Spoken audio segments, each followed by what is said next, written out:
sur complètement autre chose. On reste dans le sujet évidemment, hein. Mais là on va parler de massification de la rénovation énergétique avec une sorte de regard croisé entre la zone urbaine et les territoires diffus.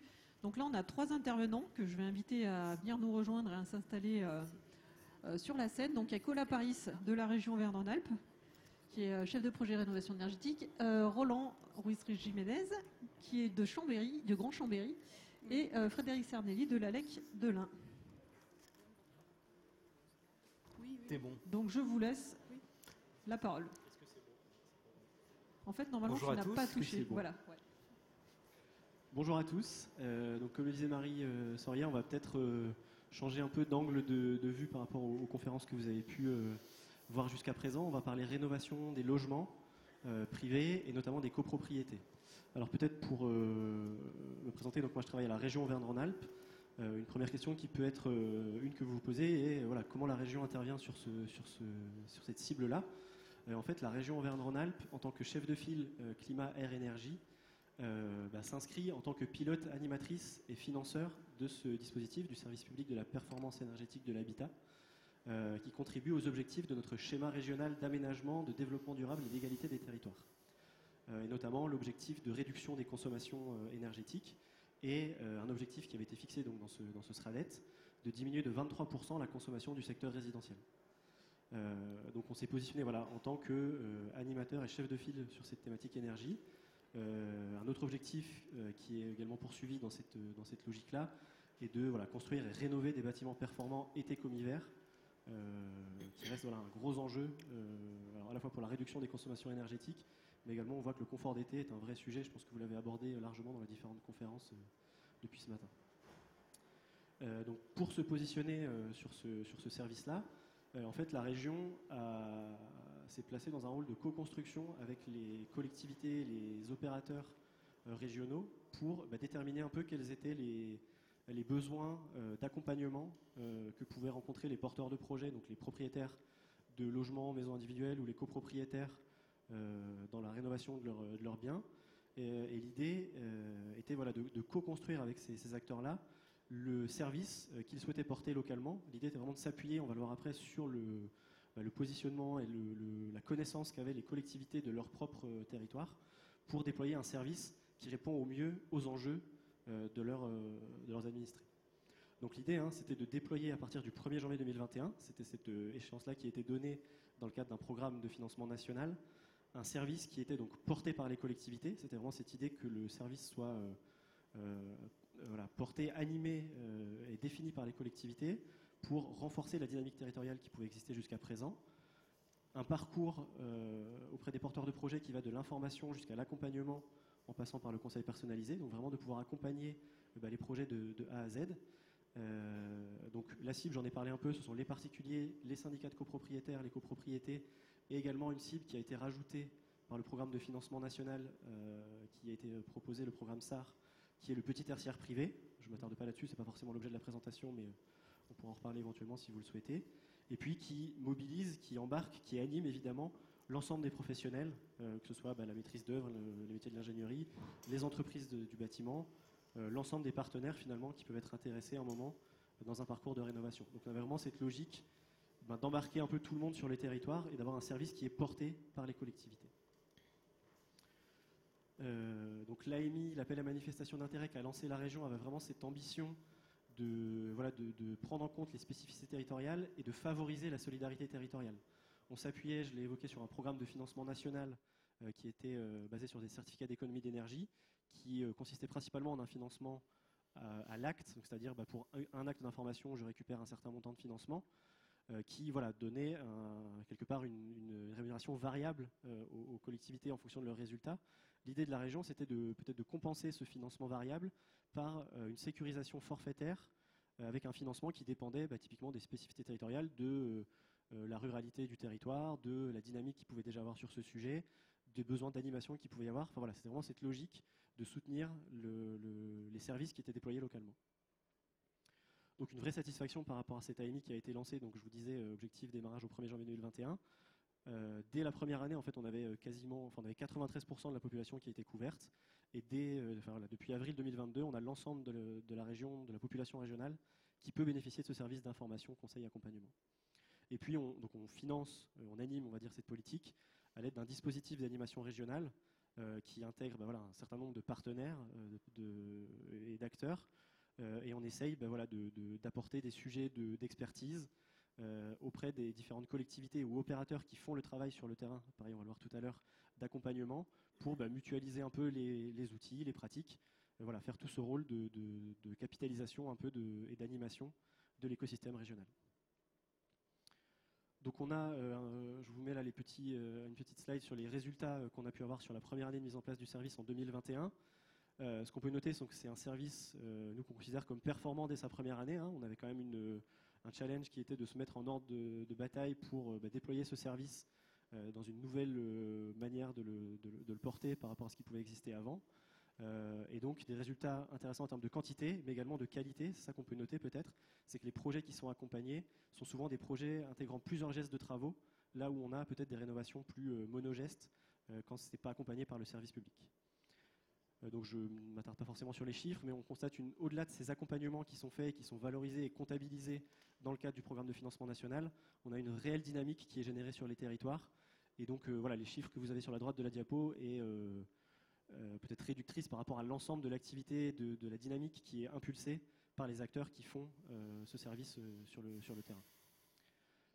Et puis donc cette première année 2021, donc elle est satisfaisante, on constate un service performant, mais on constate une vraie montée en puissance sur 2022, puisque les premiers chiffres qu'on a témoignent du fait qu'on a vraiment une dynamique qui s'est enclenchée, des accompagnements qui ont démarré et donc des projets qui sortent de plus en plus nombreux. Peut-être même, on a peut-être du mal à suivre parfois le rythme, parce qu'on est aussi tributaire des campagnes de communication nationale qu'il peut y avoir. Et donc il faut pouvoir absorber toute cette demande. Ce n'est pas forcément toujours évident pour les collectivités, les opérateurs, mais en tout cas on a cette vraie montée en puissance qui intervient sur le terrain. Donc voilà peut-être pour positionner de quoi on parle quand on parle du service public de l'accompagnement à la rénovation énergétique. Et donc on va s'attarder plus spécifiquement sur l'accompagnement des copropriétés. Donc vous voyez, on a 230 copropriétés qui se sont engagées dans un accompagnement dans une rénovation énergétique en 2021. Et on va faire un focus sur 2 territoires. Donc là, vous avez l'ensemble de la région et des services, comment se sont organisées, on va dire, les collectivités pour déployer le service. On va faire un focus sur l'agglomération de Grand Chambéry, avec Roland qui va vous présenter comment la collectivité s'est positionnée pour accompagner cette cible-là. Et puis sur le département de l'Ain, c'est la SPL ALEC, qui est l'opérateur du département et des EPCI, qui va vous présenter comment eux aussi proposent un accompagnement sur un territoire qui est peut-être un peu plus diffus que l'agglomération de Chambéry. C'était l'idée qu'on avait de présenter un peu ces 2 retours d'expérience sur 2 typologies de territoires différentes. Roland, je te passe la parole. Bonjour à tous. Alors vite fait, Grand Chambéry, c'est 138 000 habitants, 38 communes. Effectivement, comme le dit Colas, c'est comment une collectivité intègre les programmes nationaux dans son service habitat, dans sa volonté politique sur l'habitat, quoi. Donc Grand Chambéry accompagne les copropriétés depuis longtemps, depuis 14 ans, et c'est une mission qui est portée par l'espace Info-Énergie local, puisqu'on a commencé avec une OPAH sur des spécificités de centres anciens ou ce genre d'outils qu'on avait historiquement. Et du coup, 2013-2016, la sécurité des copropriétés sur le centre de Chambéry était une problématique, donc on avait lancé un travail là-dessus, et ça a amorcé en fait le contact entre l'opérateur, l'espace Info-Énergie, et les syndics gestionnaires sur cette idée qu'un extérieur peut venir accompagner des copropriétés, des syndics gestionnaires dans leur programme de travaux. Donc ça veut dire que ce n'est pas des choses qui arrivent, effectivement, l'État met le gros paquet, mais il y a des historiques de villes ou de collectivités qui font que les programmes habitat perdurent et se renforcent aujourd'hui. Voilà, donc en 2017, première AMI de la région sur le volet plateforme territoriale de la rénovation qu'on a porté, et on a renforcé du coup l'OPA et on l'a étendu à tout le territoire sur le volet copropriété en premier. Et puis après, on l'a renforcé aussi sur les maisons individuelles à partir de 2019. Je voulais vous mettre un lien sur le SIG, mais bon, ça sert à rien puisque ici je peux pas le faire. Mais bon, dans l'idée, vous montez une cartographie où on a effectivement des copropriétés assez proches. Et on se rend compte que plus on accompagne, plus on peut travailler sur cette idée de ce retour d'expérience, c'est dire on a des outils parce qu'on a une connaissance fine du territoire. Donc quand on a dans un quartier 8 copropriétés accompagnées, eh ben, on va essayer de travailler à faire du retour d'expérience entre elles, et c'est ce que je vais vous exprimer. Donc ça repose sur une équipe. Quand on monte ce genre de programme et ce genre d'accompagnement du parc privé, donc on a l'espace info-énergie locale qui est l'ASDER pour l'accompagnement technique. Donc eux, ils vont vraiment être là pour être sur le volet performance énergétique, mais en même temps émulation, coordination, que le conseil syndical se forme, soit volontariste et veulent porter le projet. Donc ça, c'est vraiment l'espace info-énergie qui a vraiment cette capacité de travailler sur ces sujets-là. Après, on a des opérateurs ANA locaux. Nous, on a Urbanisme, mais il y a Solia, il y en a d'autres, et qui, eux, ont vraiment cette compétence de portage financier, parce qu'ils sont vraiment là pour faire des plans de financement individualisés pour chaque copropriétaire, pour vraiment répondre à toutes ces problématiques de financement. Et puis, bien sûr, l'agglo qui, elle, est plutôt le chef d'orchestre, le pilote de la volonté politique d'accompagner telle ou telle thématique ou telle priorité dans son programme d'habitat. Donc, l'agglo, qu'est-ce qu'elle fait? Elle met en place des marchés qui vont permettre du cofinancement avec l'État et avec la région, mais aussi cette émulation locale avec les marchés sur les espaces info-énergie et les opérateurs locaux. L'agglo aussi, qu'est-ce qu'elle peut faire? C'est rechercher toutes les autres solutions financières. Donc pour les copropriétés, on peut aller chercher Procivis, on peut aller chercher des partenariats bancaires. Donc on a mis ça en place aussi. Et puis elle peut se décider elle-même sur ses fonds propres d'attribuer des aides. Donc nous, à Grand Chambéry, pareil, avec l'arrivée de ma prime Rénov' copropriété, on a décidé de bonifier les aides pour les modestes et les très modestes, puisque MaPrimeRénov' copropriété est une très bonne solution, puisqu'elle elle donne 3 550 € par copropriétaire, mais les modestes très modestes, où avant ils arrivaient à avoir une partie très importante de financement, là sur ce projet-là c'est un peu moins élevé, donc Grand Chambéry a pris l'initiative de fournir des aides aux très modestes et aux modestes. Donc, pour rentrer dans les outils, donc dans ce qu'on a réfléchi pour faire ce que disait Colas, c'est-à-dire que une copropriété, si on veut la faire passer aux travaux, il y a toute une chaîne d'acteurs qui est mise en place. Il leur faut déjà une volonté, après il leur faut une maîtrise d'œuvre, après il leur faut un syndic gestionnaire qui soit formé à la rénovation énergétique, qui n'en ait pas peur, qui soit aussi en connaissance de qu'est-ce qu'on met dans les AG, quels sont les points important à voter. Il faut aussi voter si on a un prêt collectif, pareil, il faut un statut d'AG spécifique. Voilà, donc il y a tout un travail. Et donc pour ça, on a réfléchi à des animations, à des rencontres qu'on fait avec les différents partenaires pour les mettre à jour petit à petit sur tous ces sujets-là. Donc on a un premier grand événement qu'on fait tous les débuts d'année, c'est janvier, février, en début d'année, qu'on appelle le rendez-vous des copropriétaires, où là on fait du retour d'expérience, c'est-à-dire que comme l'espace info-énergie accompagne 120 copropriétés à peu près sur notre territoire, dans les différentes phases d'accompagnement, de la mobilisation jusqu'au portage de projet et à la finalisation, au suivi des consommations après projet, on va leur adresser des courriers, on va dire le samedi matin 19 janvier, à la MJC, on va offrir ce temps d'espace où vous allez avoir un retour d'expérience. Il y a 2 copropriétés qui vont venir, qui vont vous expliquer comment elles ont vécu, comment elles ont porté leur projet de rénovation. Donc on se rend compte au fur et à mesure qu'on porte des animations que la meilleure personne pour expliquer à quelqu'un comment il a vécu une rénovation et comment ils sont allés jusqu'au bout, c'est ceux qui l'ont fait. Nous, arriver là en disant ouais super, on est là, on a du pognon, venez faire de la réno. On a fait ça au début quoi. On a fait ça au début et puis c'est pas ce qui marche. Les gens ils sont pas, eux ils veulent, ils sont dans leur réflexion, ils sont dans le pot de fleurs de Madame machin qui est devant mon entrée qui m'embête, ils sont dans les poubelles sont dégueulasses, voilà. Le projet de rénovation, qu'est-ce que c'est, comment ça fonctionne? Et en fait quand ils sont entre eux, ils parlent, voilà.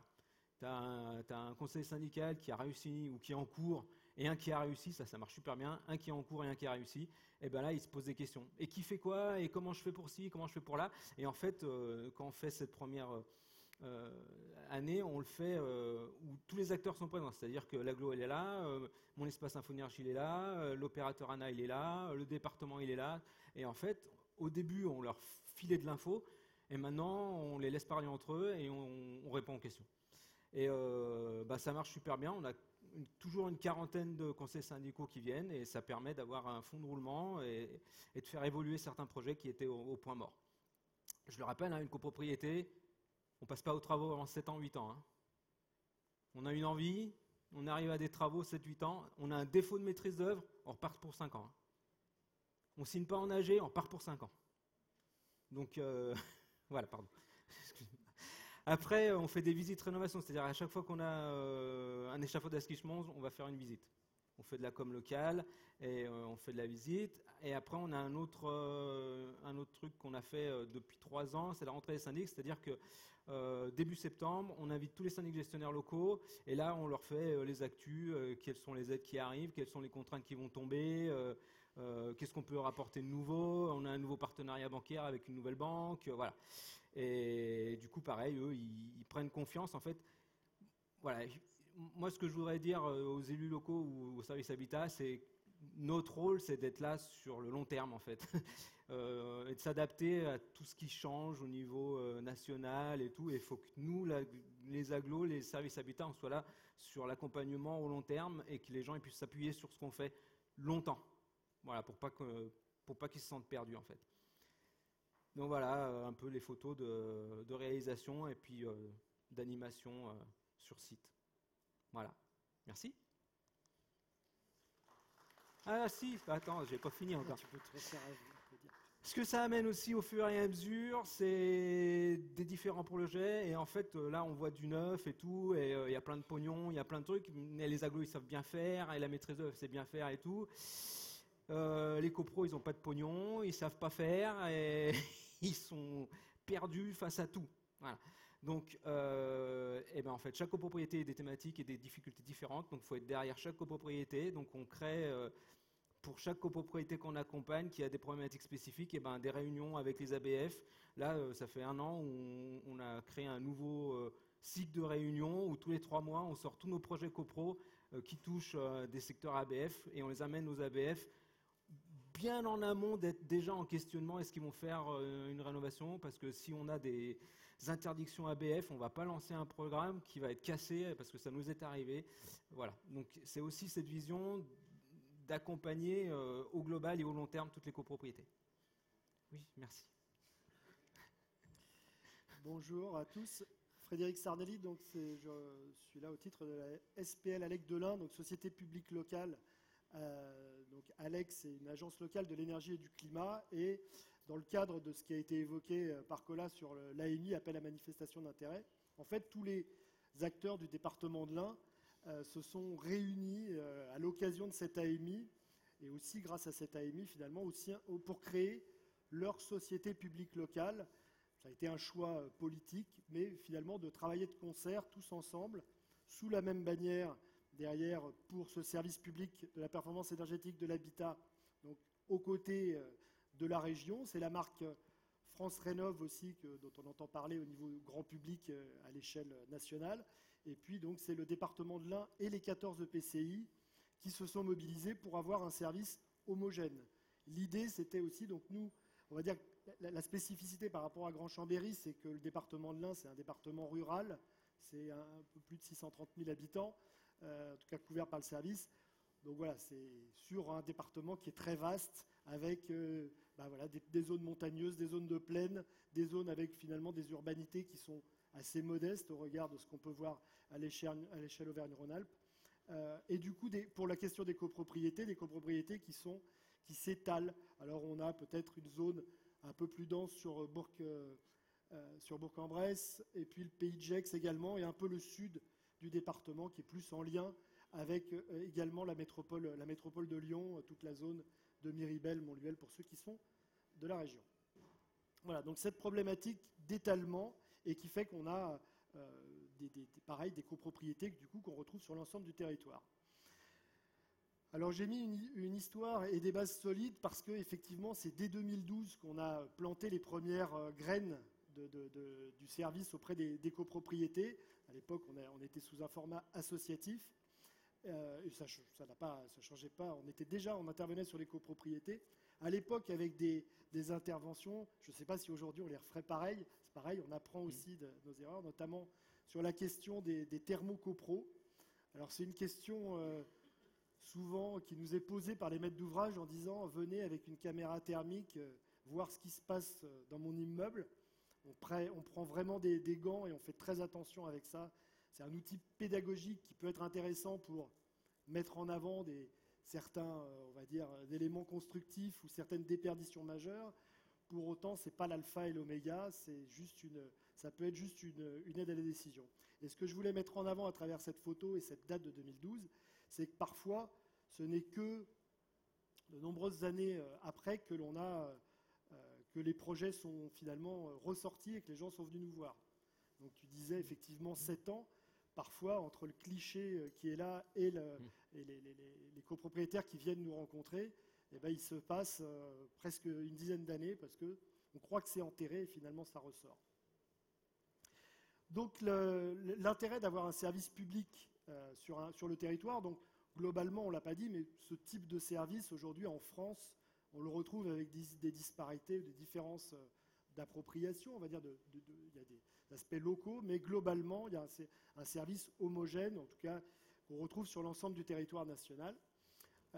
Et ce tiers de confiance de service public qui est là, sans enjeux commerciaux, sert à la fois les maîtres d'ouvrage, mais à la fois aussi les acteurs de la rénovation, parce que c'est aussi crédibiliser finalement ce que les acteurs de la rénovation peuvent mettre en avant, que d'être appuyés par un service public. On travaille de concert, on a des artisans référencés qui sont RGE, pas d'engagement financier, ils ont juste une charte de bonne conduite avec nous qu'ils signent, et puis ils s'engagent à accompagner les maîtres d'ouvrage. Et finalement, on arrive à des relations de confiance, tiers de confiance, entre le maître d'ouvrage et les entreprises qui vont réaliser les travaux. Donc les aides que l'on peut apporter sont d'ordre technique, financier, juridique et social. C'est un peu le panel des interventions qu'on propose. Et ça permet aussi de rassurer face aux aides. La jungle des aides, je ne vais pas le millefeuille des aides. Alors tu parlais de MaPrimeRénov' CoPro qui peut-être vise à effectivement essayer de simplifier. Pour autant, le parcours est complexe, que ce soit à titre individuel ou pour la collectivité. Donc l'idée est aussi de rassurer face à ces aides, de donner des informations déjà qui sont fiables et qui peuvent aussi évoluer dans le temps, parce que dans le fameux temps que tu évoquais, effectivement, on peut avoir des aides qui sont valables au début du projet et à la fin du projet, c'est plus les mêmes. Donc ça demande cet accompagnement et cette connaissance des aides.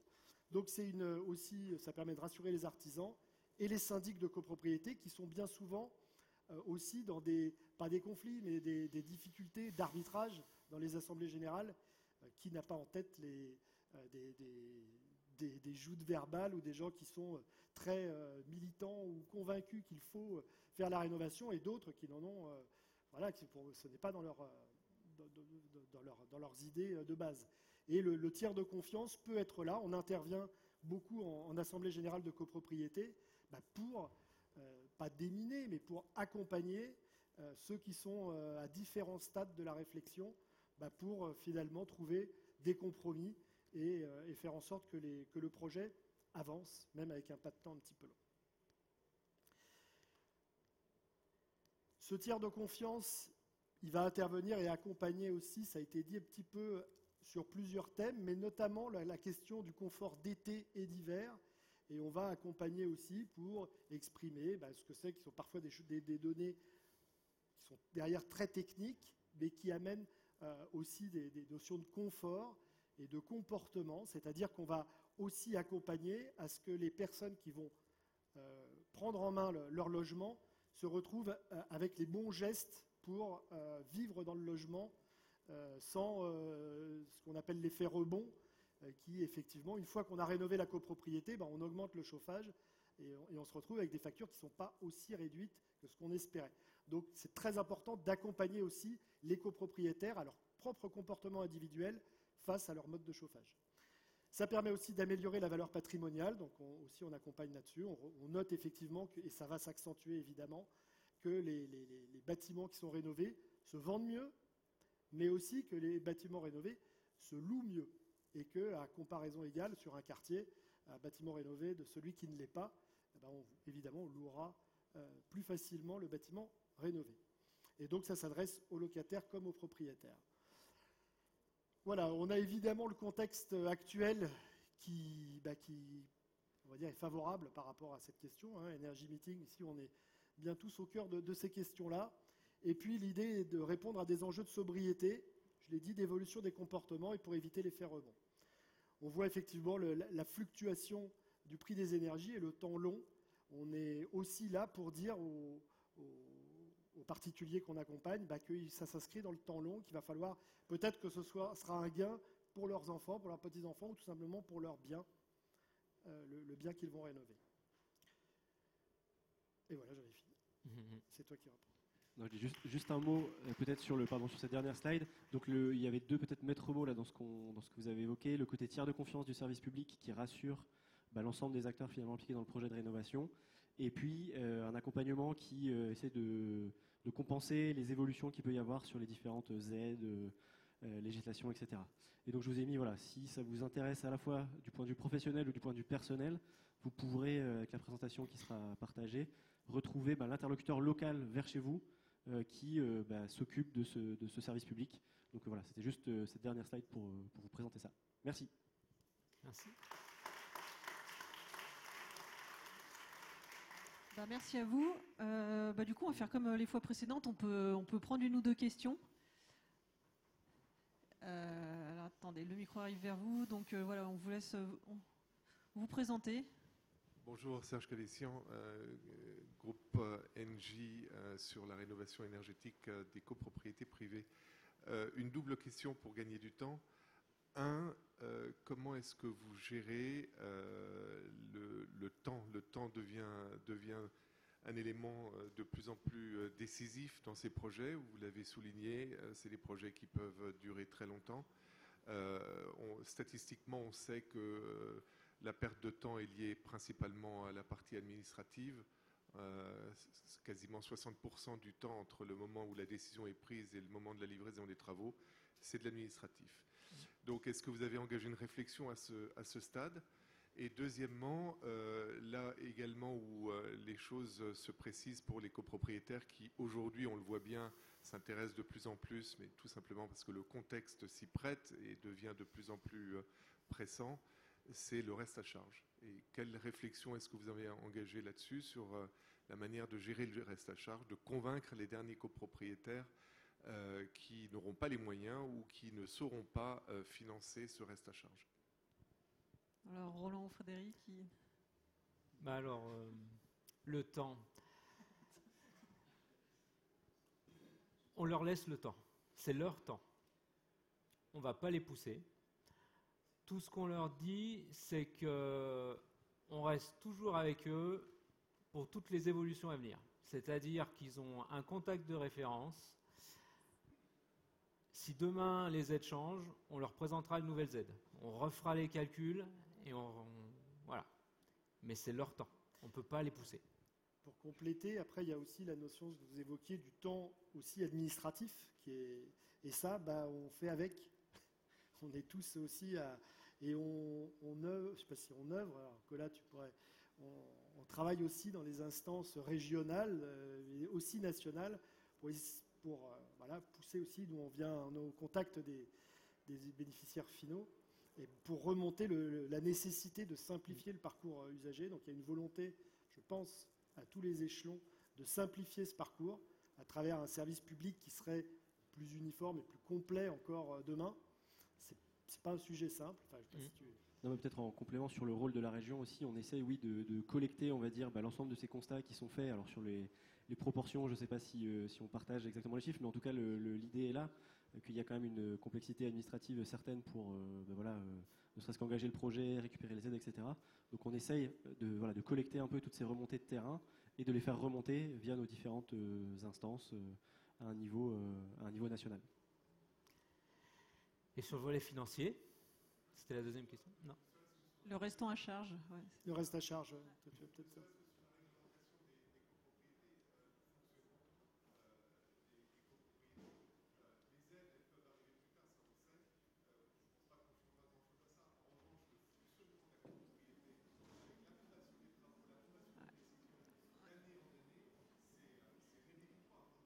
Ouais, juste si vous n'avez pas de micro, en fait, comme c'est tout enregistré, on n'entend absolument pas. Donc, ouais, pas d'intervention sans micro, s'il vous plaît, sinon c'est compliqué. Donc oui, je pense que vous avez entendu. Hein, donc c'est vrai que c'est les règlements aussi de copropriété qui font que on est sur un espace-temps qui est un peu différent par rapport à la vraie vie, par rapport au temps de travaux, etc. Mais bon. C'est pour ça que ce temps-là, on leur laisse en fait. Voilà, il y a des règlements de copropriété et on est tributaire, on ne peut pas faire mieux. Donc on leur présente tout ce qu'on peut leur présenter et le financement, c'en est une partie hyper importante de notre travail collectivité, c'est-à-dire comment on va chercher un maximum de financement. Et plus tu rentres dans le financement, plus tu rallonges du temps. Et plus tu rallonges de la paperasse. Parce qu'aujourd'hui, on va chercher les C2E Réno Global, et ces C2E Réno Global, il faut coffraquer l'audit énergétique. Donc il faut déjà un audit énergétique hyper précis, hyper conséquent, et dont le décret vient de tomber. Donc c'est-à-dire, il faut remettre à jour les 120 audits énergétiques que tu as sous la poche. Et il faut le coffraquer.